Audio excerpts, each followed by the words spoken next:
Titulares. Servicio de telefonía celular estaría garantizado a pesar de que las renegociaciones están suspendidas. Lasso advierte de recortes al área social en caso de ganar el no en la consulta del Yasuní. Protocolos de seguridad fueron activados luego de que presos del Turi protagonizaron una protesta. El TCE concedió a trámite una apelación ante archivo de la causa en contra del exministro Carrillo. Capturan a sujeto que amenazaba con destruir instalaciones educativas con artefactos explosivos.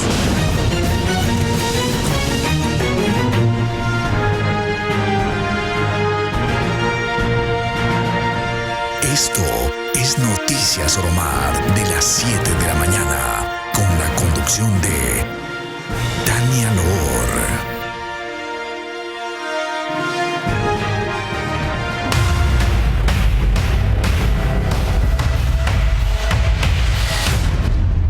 ¿Qué tal, amigos? Buenos días y bienvenidos a la primera emisión de Noticias Oromar. El exministro Javier Vera y otros procesados en un caso de cohecho solicitaron que se les revisen las medidas cautelares dictadas en su contra, pero hasta el momento la Corte Nacional de Justicia no se ha pronunciado al respecto.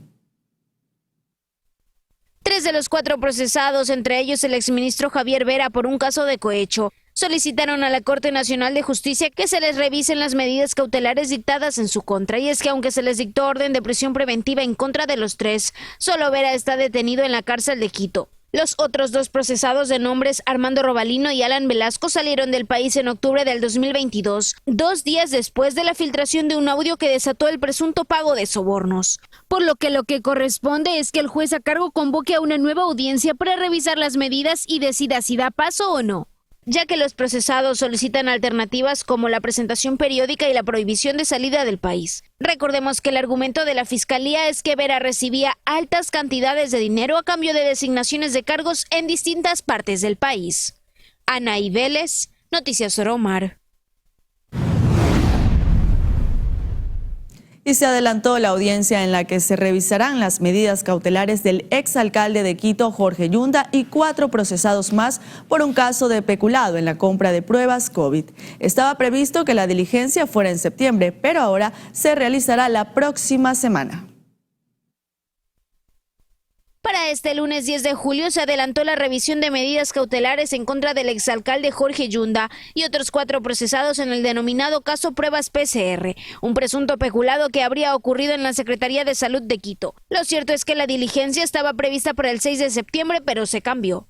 Este caso se ha retrasado desde finales de septiembre del 2021, tras la suspensión de la audiencia de juzgamiento debido a una recusación que presentó la defensa de Yunda. Luego se declaró la nulidad de todo lo auditado desde la convocatoria a la primera diligencia, por lo que las partes deben volver a presentar la prueba pericial, testimonial y documental. La acusación en contra de los involucrados es por la adquisición de 100.000 pruebas para detectar COVID en plena pandemia, y al parecer las que se compraron no tenían la misma efectividad que las comunes. Por lo que ahora se dará paso a la revisión de medidas que las tienen desde hace 28 meses. En el caso de Yunda, debe presentarse 4 veces por semana. Además, usa grillete electrónico y tiene prohibición de salida del país, mientras que los otros procesados tienen medidas similares.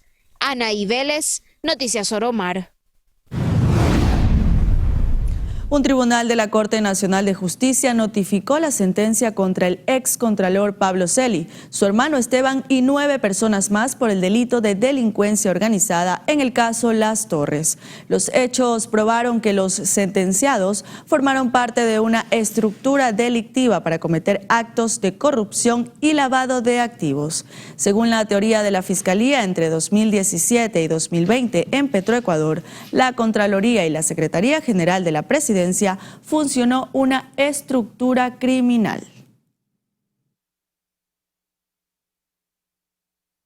Y preste atención porque el presidente Guillermo Lasso suscribió un decreto ley con el que busca condonar el 100% de los intereses, multas o recargos de personas que tienen coactivas por créditos educativos que se encuentren vencidos. Más detalles en la siguiente nota.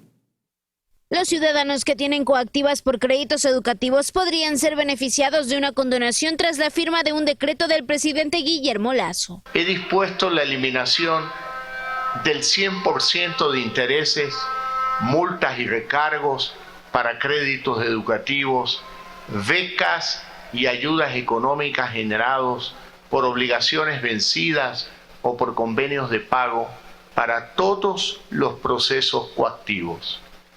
Además, las personas que se encuentran desempleadas tendrán un periodo de gracia de 6 meses para pagar sus deudas. El primer mandatario también explicó para quiénes podría aplicar. Hay un beneficio de condonación total o parcial del crédito para quienes tienen algún grado de discapacidad o sufren enfermedades raras o catastróficas. Mientras que desde la Secretaría de Educación recordaron que esta iniciativa ya se había pedido. Presentaciones de reformas de ley a una asamblea que hizo oídos sordos al clamor de los ciudadanos. Varias sesiones, varias comparecencias en la asamblea buscando que nos den oídos a este clamor, a que cumplan con su responsabilidad. Y de la misma manera, pues buscar un alivio paralelamente que pueda ir complementando lo que finalmente necesitábamos, brigadas en territorio, atendiendo a cientos de personas que pudieron solucionar pues su situación de coactiva.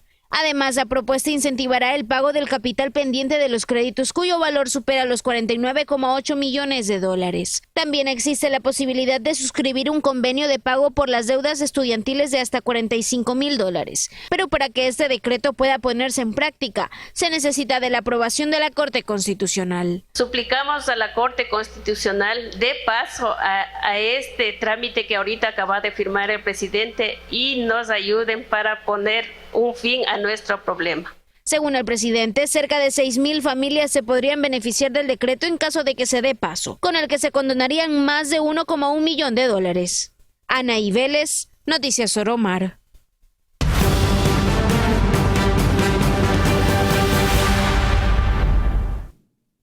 El Tribunal Contencioso Electoral informó que concedió a trámite el recurso de apelación presentado por la presidenta del Movimiento Revolución Ciudadana, Marcela Aguiñaga, en contra del archivo de la causa contra Patricio Carrillo, aspirante a la Asamblea Nacional, por lo que el Pleno del Tribunal será quien decida si acepta o no el recurso y en caso de que dé paso, la causa regresará al juez que la archivó para que prepare el proyecto de la sentencia. Y ahora les contamos que el partido del expresidente Lucio Gutiérrez hizo oficial la alianza con Jan Topic. En el acto estuvo presente el ex candidato presidencial Pedro Freile, así como los directores nacionales, provinciales y cantonales de Sociedad Patriótica. También presentaron públicamente a los candidatos a asambleístas por la lista 3, encabezados por el ex jefe de Estado Lucio Gutiérrez. Mientras tanto, el precandidato a la presidencia de la República, Javier Hervas, presentó de manera oficial a sus candidatos a la Asamblea Nacional en la provincia de La Suay. El postulante del Movimiento Reto se defendió de las denuncias de la Revolución Ciudadana y aseveró nuevamente que no hay pruebas de que tenga capitales en paraísos fiscales. Con música, Javier Hervas, hasta el momento precandidato a la presidencia de la República, llegó al Parque Calderón en Cuenca, con banderas y colores del Movimiento Reto Lista 33, para ser presentado oficialmente a la SUAY, junto con quienes aspiran a llegar a la Asamblea Nacional. Asumimos este reto, conscientes de la situación en la cual estamos atravesando como país, la grave crisis que hoy en día enfrentamos y el grave gobierno que va a ser 1 año, 4 meses, un gobierno corto de transición. Acompañado de una médica quichua que es Luz Marina Vega, mujer que ha defendido desde los 13 años los derechos de sus nacionalidades. Vamos a lograr la tan anhelada renovación total de prácticas políticas en el país. Porque lo que venimos a ofrecer aquí es lo que se tiene que cumplir. Una visita en medio de una situación compleja para Hervas, el empresario que ya fue candidato por la Izquierda Democrática. Yo me salí de un partido político por coherencia. Yo no me he afiliado a Reto porque yo tengo las urgencias claras. En este momento no se trata de ver a qué partido cada uno pertenecemos. En este momento lo que se trata es que le demos una opción y un rumbo al Ecuador. Argumentos en una semana que se espera conocer la sentencia del Tribunal Contencioso Electoral, tras el recurso que presentó el movimiento Revolución Ciudadana. Yo sí puedo decir con total transparencia y frontalidad a mis hermanas y hermanos ecuatorianos que no tengo nada en ningún paraíso fiscal. Mi paraíso está aquí en el Ecuador, de hecho, en la Panamericana Norte. No es una posibilidad que pueda salir una sentencia sobre algo inexistente. Y el presidente de la República, Guillermo Lasso, advierte de recortes al área social en caso de ganar el no en la consulta nacional del Yasuní.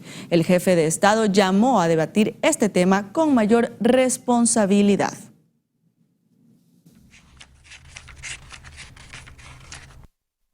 Habrá que pensar de qué manera se sustituyen esos ingresos, porque son necesarios tanto para la lucha contra la desnutrición crónica infantil, para el presupuesto de salud, presupuesto de educación, presupuesto de seguridad.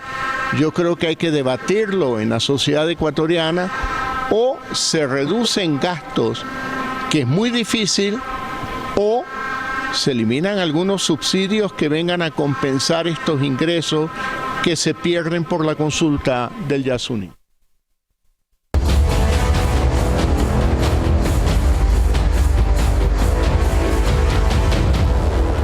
Vamos a revisar otras informaciones que también son de interés nacional. Y preste atención porque la Agencia de Regulación y Control de las Telecomunicaciones, por medio de un comunicado difundido en Twitter, informó que el servicio de telefonía celular seguirá. Esto mientras avanza el proceso de renegociaciones con la operadora, independientemente de la vigencia de los contratos. Al mismo tiempo, Arcotel agregó en su informe que las negociaciones con estas firmas están suspendidas hasta garantizar mejores condiciones en la prestación del servicio.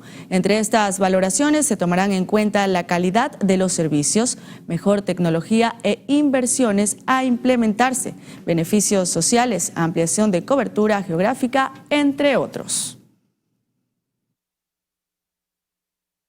17 bienes del Banco Central, entre ellos el edificio ubicado en el centro de Guayaquil y una infraestructura donde funciona el archivo histórico de esta ciudad, serán embargados para indemnizar a ex trabajadores de la institución. Para cumplir con el fallo judicial de diciembre de 2022 que ordenó el pago de $60 millones a 153 ex trabajadores del Banco Central del Ecuador desvinculados en el 2004, 17 bienes de la entidad, la mayoría en Guayaquil y Cuenca, serán embargados. Así lo dispuso un juez de la Unidad de Trabajo del Guayas. El Banco Central indica que los despidos se realizaron durante una suspensión de partidas, la cual tenía el pronunciamiento favorable de la Procuraduría General del Estado de ese entonces, y que la indemnización sería una medida de enriquecimiento en desmedro de los recursos públicos. En tanto que la defensa de los ex trabajadores señala que, al contrario de lo que alega la entidad bancaria, el embargo no afectará las finanzas de la institución, pues los trabajadores desvinculados fueron liquidados, la mayoría sin cobrar la jubilación. Pero el Banco Central añade que el fallo judicial sería resultado de un presunto sorteo fraudulento, algo que ha sido denunciado en el Consejo de la Judicatura. Tania Loor, Noticias Oromar. Nos vamos hasta el Austro porque una reducción de $277.000 tuvo el presupuesto del municipio de Cuenca en el segundo cuatrimestre del año por parte del gobierno nacional. Esto ha derivado en la priorización de ciertos proyectos como la construcción de 3 hospitales. El GA de Cuenca, como el resto de municipios del Ecuador, recibió menos recursos del presupuesto del Estado, con relación a lo asignado en el primer cuatrimestre de 2023. Hemos tenido una reducción bastante considerable por parte del gobierno central. Hemos tenido una reducción más o menos de $277.000 para lo que va del segundo cuatrimestre del año. Por los impactos que podrían ocasionar, Estefanía Vintimilla, directora financiera del municipio, espera que pronto se revea la decisión. Hasta tanto, ya revisan los ingresos de la corporación y trabajan en el presupuesto de la municipalidad. revisando puntualmente cada uno de los planes operativos anuales, cada uno de los proyectos que se van manejando para la reestructuración, la liberación de fondos y obviamente poder hacer la redistribución ahora que ingresamos al proceso de reforma. Se espera que este mes de julio sea aprobado. Es así que primero revisarán el presupuesto prorrogado, que estuvo en $277 millones. Son $80 millones que estaban colocados en el presupuesto prorrogado que no se van a llegar a tener ese nivel de recaudación porque el presupuesto se encontraba sobreestimado. Dentro de los proyectos que se vienen manejando en el presupuesto prorrogado, de lo que nos comentaron en la dirección estratégica, hay 186 POAs que se encuentran abiertos. Obviamente esto viene desde la administración anterior, pero no todos se encuentran en el porcentaje de ejecución necesaria. Nosotros estamos priorizando este momento el tema de los hospitales y esto de aquí iniciarían las fases de construcción ya para el 2024, obviamente conforme se vaya dando la construcción de cada uno de ellos. Dentro del presupuesto municipal habrá un monto para cuando llegue el niño. La Dirección de Riesgos cuenta con $200.000, mismo que podría variar según lo que ocasione el fenómeno natural. Y ahora les contamos que este martes 4 de julio se ejecutó el tercer vuelo de ayuda humanitaria hacia la provincia de Galápagos. Esto como parte del puente aéreo que el Ministerio de Defensa y el Comando Conjunto de las Fuerzas Armadas del Ecuador cumplen para contrarrestar la emergencia de desabastecimiento de víveres en la región insular. Era el tercer vuelo que cumplía el Boeing 737 de la FAE y en cuya operación se logró transportar 7.000 kilogramos de carga entre medicinas y alimentos de primera necesidad para enfrentar la emergencia en Galápagos.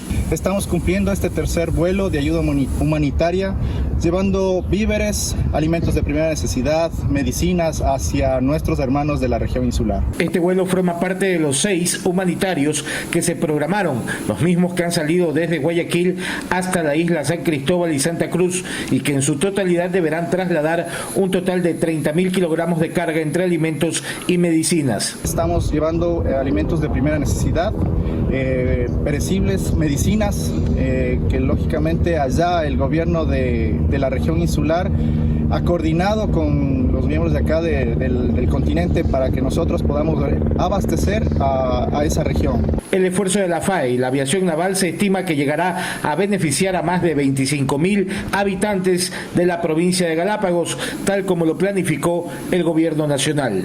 Cristian Arias, Noticias Oromar. Con esto hacemos una breve pausa comercial, amigos, pero manténganse en nuestra sintonía porque enseguida volvemos con más noticias para ustedes.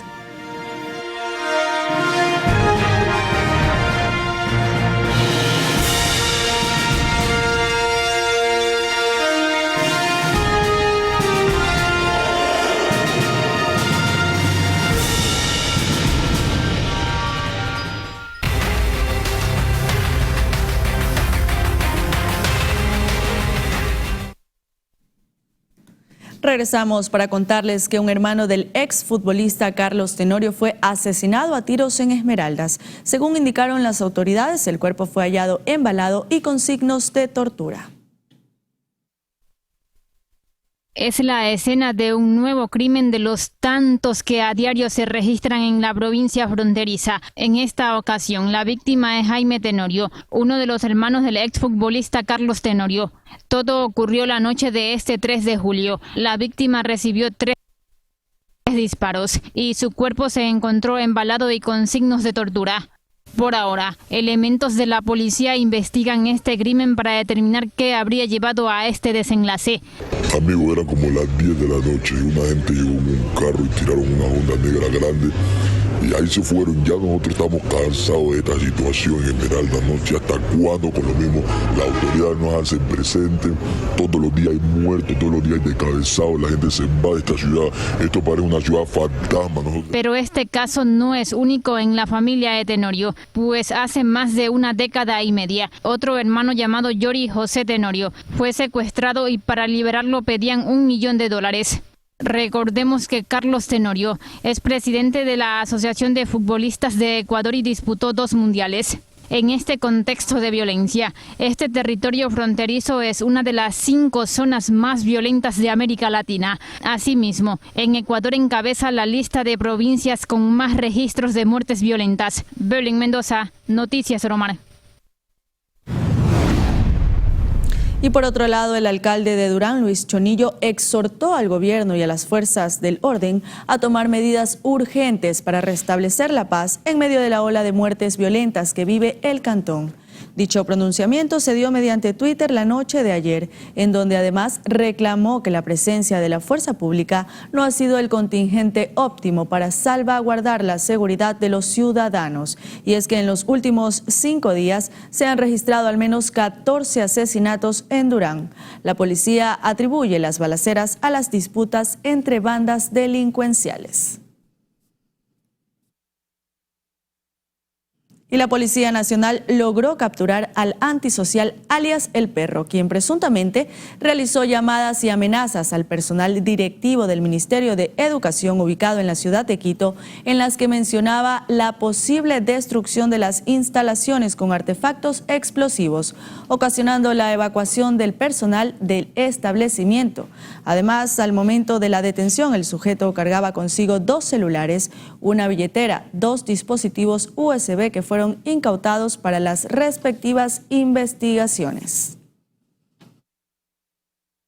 Y la tarde de ayer, varios internos de la cárcel de Turi, en Cuenca, se tomaron el patio de ingreso al centro de rehabilitación. De forma extraoficial se conoció que los reos iniciaron una huelga de hambre para reclamar atención médica. El Servicio Nacional de Atención a Personas Privadas de la Libertad, SNAI, informó que se activaron los protocolos de seguridad en el recinto penitenciario. La entidad también aseguró que ha gestionado con el Ministerio de Salud la atención médica de los internos.